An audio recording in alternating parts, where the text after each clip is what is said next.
Hi, partners. Thanks for joining me here. Well, this is going to be the final little presentation we'll make for 2017. I can't imagine it's been 14 weeks since we started what Derek Belial asked me to do. Derek said, hey, would you please make some videos? Derek Belial happens to be one of the top founders of the little program we have, Center for Youth Patriotism. Anyway, he suggested that I use these videos, and it's been so much fun doing this with you. I used to send CDs and DVDs out to people because 10 years ago, YouTube would never been able to let me do what I'm doing now. Today, I can just push a button on the internet and instantly go right where you are. Now, what does this have to do with patriotism and all I've been doing? Well, a lot. I'll just ask you because I've been racking my brain to see what I could do on this last presentation for the year 2017. I thought, should I do something with a big thing on Americanism? Should I do something with the Founding Fathers? Dennis Daly has written so many scripts for me, and he said, Jimmy, why don't you just talk about one person saying a man who made a difference? I said, do what? He said, well, each one of us has dignity. We're all God's children. We have abilities that we do, but we don't even realize it. And there's a guy that had something to do with early America that I think would be interesting to everybody, and they don't even know who his name is. I said, okay, fine, tell me. Here is the story. It was one of the hottest times in Philadelphia, and over 50 men had gathered there to talk about independence. Now remember, we're colonies now. We're not America. They don't even talk about America. There was no such thing. And so they were saying, we're just colonies from the mother country, and some of them wanted to say, well, wait a minute, what are you talking about, independence? Now, there was real violence, and these guys, when I say violence, I'm talking about the differences of what their thoughts were.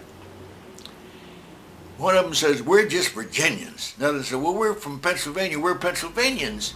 And then in Massachusetts, where John Adams is from, he said, we are sons of Massachusetts.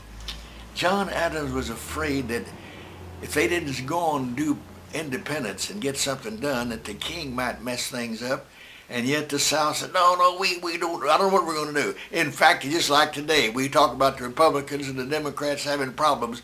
These early colonies, we thought would never come up with an idea that they could agree on. Finally, they took one bold move. They appointed a committee to draft the Declaration of Independence. Did you hear what I said? Appointed a committee. Even in the 1700s, if the politicians couldn't make up their mind, well, we'll appoint a committee to look after it. Here's what they decided. What are we going to do? So, well, we'll let someone write the Declaration of Independence. We'll tell them what we want, the points in it. Then we'll be able to go over together. We can change ideas. We can make anything, but just start from scratch. So there's five, and these five guys that they appointed for this committee, one was Benjamin Franklin. Perhaps he was the best known American at the time.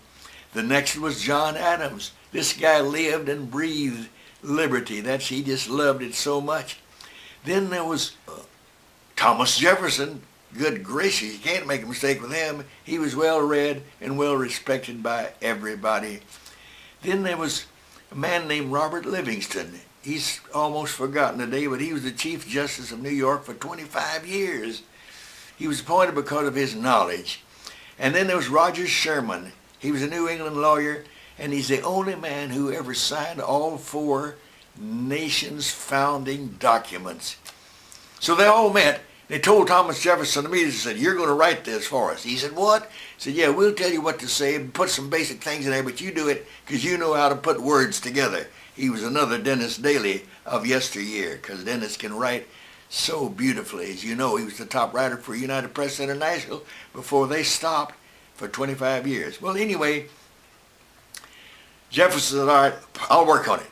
But he worked hard. Man, it was a task that he didn't realize. And he'd meet often with these other groups, guys in the five, and talk about what they were doing. But anyway, 17 days later, he showed these guys, the group, what it was, and they said, well, okay, let's let everybody see it now. The minute they showed all the 50 delegates there, they said, "Dadgum, man, the first started flying. I don't like this. I don't like that. What are you talking about? What? Independence? Listen, you're making a mistake. We better be happy with what we've got." Man, they were going wild. And so finally, after all these days of rewriting, re-editing, this, that, and the other, they said, "Look, let's take a vote and see what we're going to do." So they started taking a vote. They realized pretty soon that it's just going to be a majority. And yet Franklin and Adams said, Benjamin Franklin and John Adams, we've got to have a unanimous vote. If you have just part of it, it won't work. Got to have unanimous. So they said, all right. Benjamin Franklin said he went to sleep a lot during the debates, but when they started voting, his eyes were wide open. And on the final day, they were taking these votes, they saw a chair was empty over in the corner.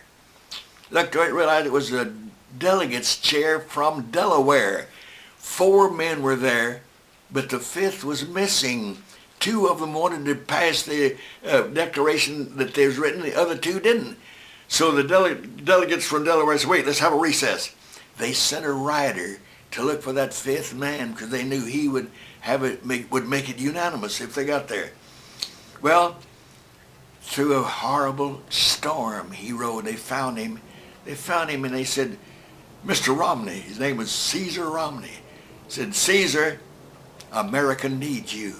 He got on his horse and came, but he was not feeling well.